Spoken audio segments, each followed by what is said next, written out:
Good morning, good morning, good morning. Good morning mga Kamoto 101. Welcome back to my channel. This is Division 101. For today's video, we will be heading to Samut Prakan. May isang shop kasi mga Kamoto na nakita natin online na nagkakabit ng spotlight sa Zontes 368G.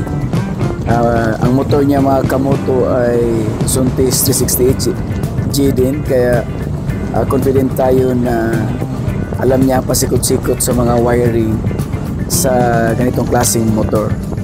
So from home, nabaybay natin ang Sinakarin going to Samut Prakan.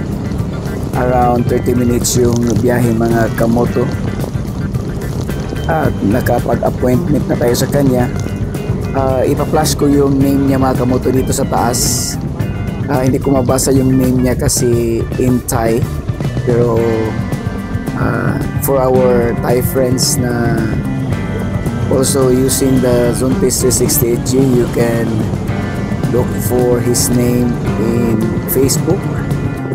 Pwede mo siyang i-message at you can have the appointment para kabitan yung ating mga motor ng spotlight. By the way mga Kamoto, ay kakabit natin na spotlight ngayon ay ang Motowolf MDL 5006. Ito ay may 70 watts na compatible para sa ating Zontes 368G. Although the Zontes 368G mga Kamoto, meron na siyang built-in na spotlight, pero parang kulang siya, especially pag night ride mga Kamoto. So we need to add one more lights. Dalawa po siya, isang set, dalawang lights na po, left and right. Kakabit natin at hindi yung mataas ng wattage, nasa sa mga 70 watts lang po mga Kamoto. So malapit na tayo, mga 3 minutes na lang makakarating na tayo sa kanyang shop. Ang kanyang shop pala mga Kamoto ay nagngangalang name Imlas Shop, somewhere in Samut Prakan. So if you are planning to install spotlight sa inyong mga motorbikes, you can visit this shop. It's recommended. Sulit yung trabaho, hindi mahal magmaningil at maganda yung pagkagawa, malinis mga Kamoto. So ito yung soy kung saan tayo papasok, parang village siya. So sinusundan na natin yung binigay niya na location ng kanyang shop at naghihintay na rin siya sa shop mga Kamoto. So pag pumunta ka, mas magandang mag-appointment muna mga Kamoto para naman maasikaso ka niya, kasi minsan busy din siya at marami siyang mga customers. So malapit na tayo mga Kamoto as our GPS. Again, kasama pa rin natin ating Zontes 368G at of course si Mami Daisy Diary. Ito na sa right side yung shop niya mga Kamoto at hinihintay niya tayo. Yan yung contact number niya, Imlas Shop. So start na yung gagawin. So let's go, paggawa na natin yung ating lights, spotlight sa ating motorbike. So ayan na mga Kamoto, inumpisa ngayong baklasin yung mga cover at saka yung windshield ng ating motorbike. I-check niya yung mga wirings. Maganda yung sulit yung kung magtrabaho mga Kamoto. Ito pala siya ay member din ng Zontes Samut Prakan. And di lang po yan ang service niya mga Kamoto. Also, he is installing the stainless pipe sa ating mga Zontes. Minsan kasi may mga reklamo na nagbabaga. Turning red yung ating mga exhaust pipe. So he is also installing this kind of job, mga brake pads, cleaning ng mga CVT also. So if you have some inquiry, you can message sa kanyang Facebook page. He is also a content creator, mga Kamoto 101.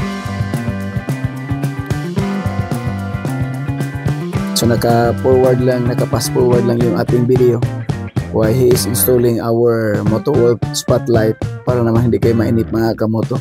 Of course, it takes time to install, especially sa pagtanggal ng mga wirings at saka mga flarings, mga Kamoto 101. Titingnan natin mamaya kung ano ang resulta, kung gaano kaganda ang MotoWolf para sa ating Zontes 368G.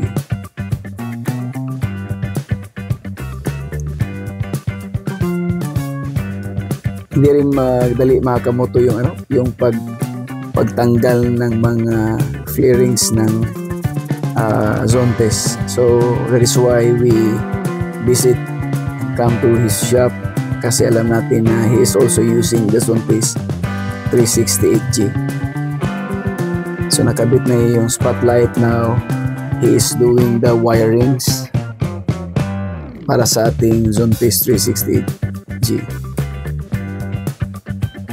By the way, the MotoWolf MDL 5006 spotlight set, you can buy it online or punta ka sa kanyang shop. He is also having this product.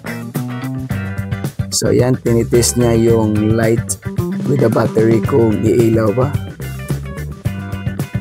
Maganda din yung paggagawa, mga Kamoto, malinis. Now he is checking the lights. So meron siyang dalawang light, yellow at saka white, at pwede din combination. Ayan, binabalik niya yung windshield at saka ibang flarings, mga Kamoto.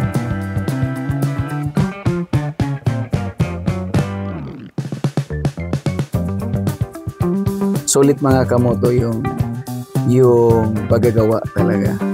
Highly recommended for those who are using Zontes, not only 368G but also other units ng mga motorbike. So ayan, tine-check niya yung ilaw, binabalansi.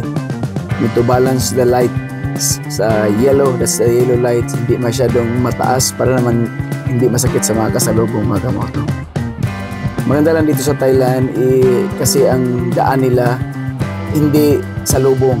So ang bawat 3 lanes or 2 lanes or 6 lanes, kabilang side yung, mga Kamoto, tas may barrier.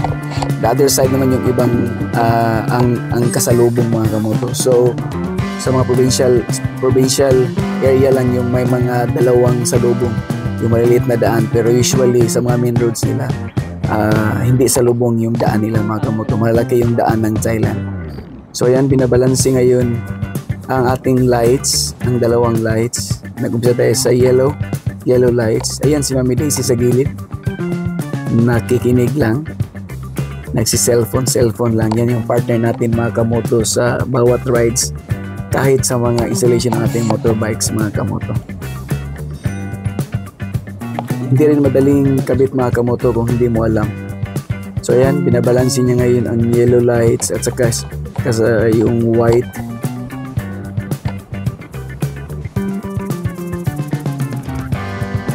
Follow niyo rin siya, mga Kamoto, sa kanyang page, Facebook page niya, mga Kamoto. For our Thai friends using Zontes, you can follow his page.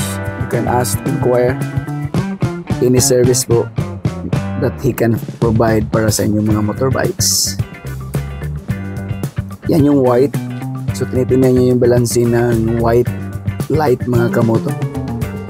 Check niya yung combination ng whites at saka yellow. So natapos na rin, mga Kamoto, yung install at saka i-fix na lang. So that's it. Thank you for today. Another day, another Zontes 360G. See you in my next video. This is Division Moto 101. God bless everyone.